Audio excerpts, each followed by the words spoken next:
تو میرے بھائی بہنوں، اللہ کے واسطے میری فریاد سنو، تمہارے گھروں کی خوبصورتی میرے نبی کی غلامی میں ہے۔ یہ ڈبل جابیں چھوڑو، یہ بڑے بڑے گھروں کی دوڑ چھوڑو، بڑی بڑی گاڑیوں کی دوڑ چھوڑو، اپنے گھروں کو بچاؤ اللہ کے واسطے، چونکہ یہاں کی نسل خطرے میں ہے۔ پاکستان میں کوئی برے سے برا بچہ بھی ہوگا تو ایتھیسٹ نہیں بنے گا، اسلام نہیں چھوڑے گا، یہاں اسلام چھوڑ دیتے ہیں۔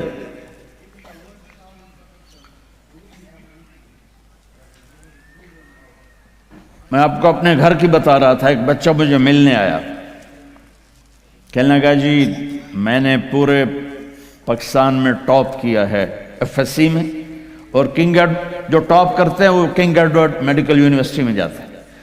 تو 2 دفعہ میں خودکشی کی کوشش کر چکا ہوں، پلز کھائیں، گولیاں، لیکن وہ زندگی تھی، بچ گیا۔ میں نے کہا بیٹا تو چھوٹا سا ہے، تو نے یہ خودکشی کی کیوں یہ تو نے قدم اٹھایا؟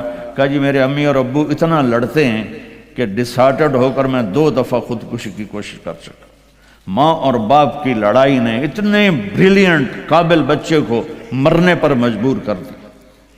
کوئی بھوک نہیں تھی، سوکھے تھے، اچھے خوشحال گھرانہ تھا، لیکن خامد بھی بد زبان، بیوی بھی بد زبان، تو بچے خودکشی پہ آ گئے۔ بھائیو، اگر آپ اپنے آپ کو خوبصورت بنانا چاہتے ہو، دیکھو میں ہاتھ جوڑتا ہوں، سب دیکھو، اس زبان پہ قابو پالو۔ یہ زبان خوبصورت ہو گئی، دل جڑ جائیں گے۔ بہ گئی پیما فتوی نہ ٹھوک دیو۔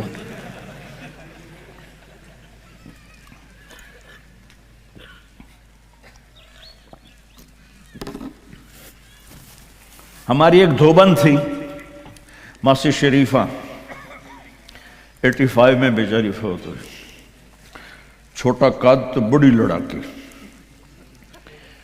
تو وہ ایک دن آئی میری بہن کے پاس، کہنے کہ بی بی اے میری نوواں بڑیاں لڑدیاں میرے نال، 4 بیٹے تھے 4 بہن، تو میں نے کوئی تویز دے، چاروں میریاں نوکر بن جاؤں۔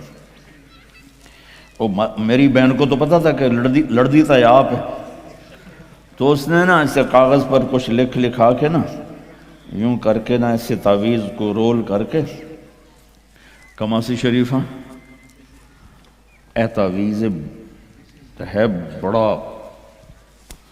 سانپ کے رکھڑ آنا، جب تیری لڑائی ہونے لگے تو نے یہ تعویذ ایتھے رکھ کے چک مار دینا ہے۔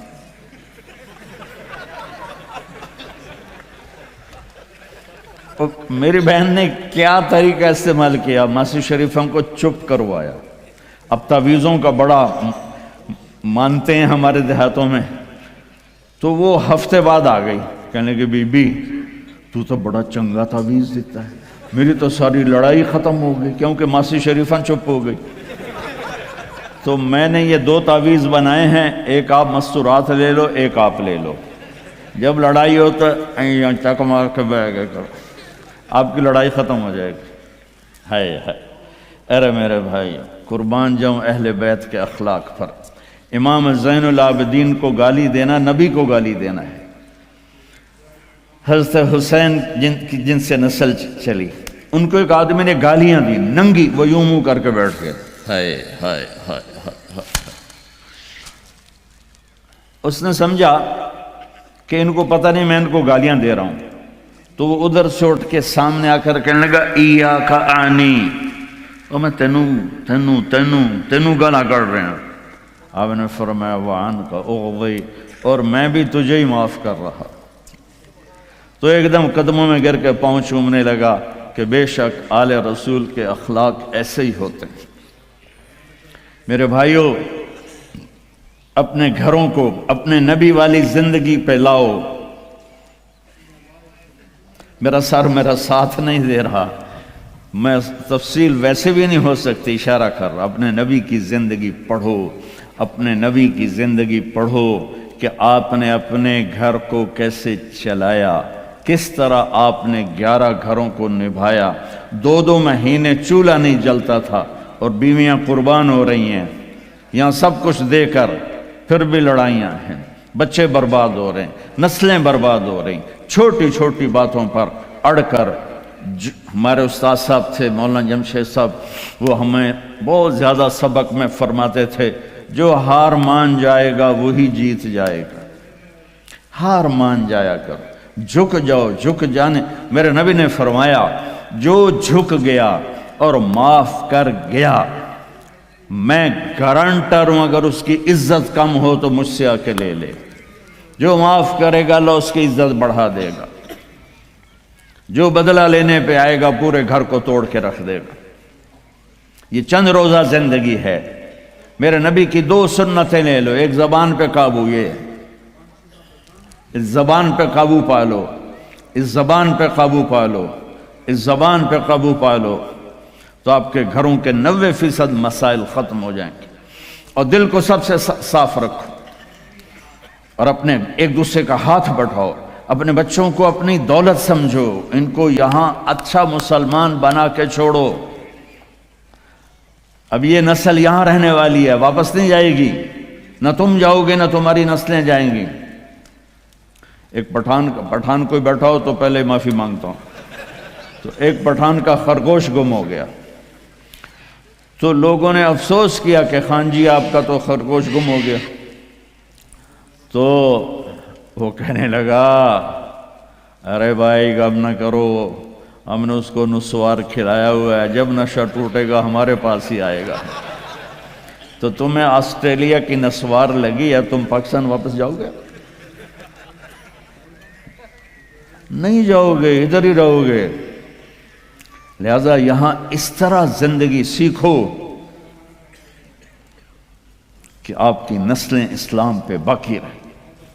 میں اس ایسے اداروں پر محنت کرنے والوں کو سلام پیش کرتا ہوں، فضیل صاحب کو، عاصم کو اور وسیم کو، اور اس طرح جتنے بھی کوشش کر رہے ہیں۔ دارالعلوم گیا تھا، وہاں دیکھا تھا، جیسے ابھی اب انہوں نے اعلان کیا، ابھی ہر جگہ جب تم نے رہنا یہاں ہے تو یہیں خرچ کرو، یہاں ڈھونڈو کون زکوٰۃ کا مستحق ہے، اس کو زکوٰۃ دو، یہاں ڈھونڈو کون ضرورت مند ہے، وہ غیر مسلم بھی ہے تو صدقہ دو، زکوٰۃ مسلمان کو ہے، صدقہ دو، اوپر دو۔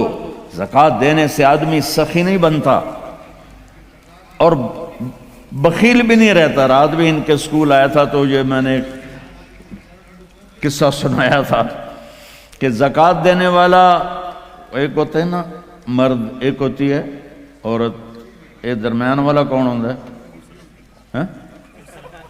وہ دسو، خسرا۔